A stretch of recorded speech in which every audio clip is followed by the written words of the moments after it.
Hello everyone! Team Maida is here. Sundan niyo naman kami sa another vlog, another buhay namin dito sa Japan. At ngayon nga ay nagsimula na naman ang winter season dito sa Japan. At umulan na nga ng snow.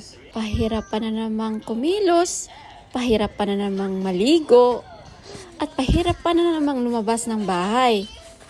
Gawa ng pagpapala ka pa para makausad ang sasakyan mo. Lumabas na nga kami ng bahay ngayon ni Mio Chang. Kasi dumating na yung papa namin. Ihatid na nila ako sa aking work. Ano ba re?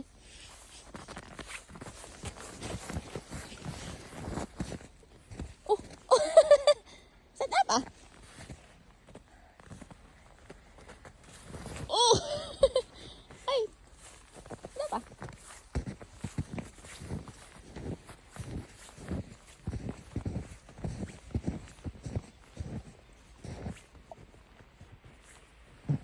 Ang ganda talaga tignan ng snow.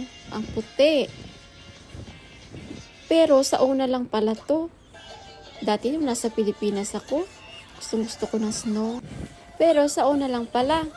Ayan, pag natunaw na yan, pag tumigas na yan, grabe, sobrang lamig na. At ayan na nga sila. Nag-start na pala si papa namin kaninang magpala. Kaya, pagdating ni Mio, nag-help na lang siya para mapadali at para maihatid na nila ako sa aking part-time job. At ayan lang muna for today's video.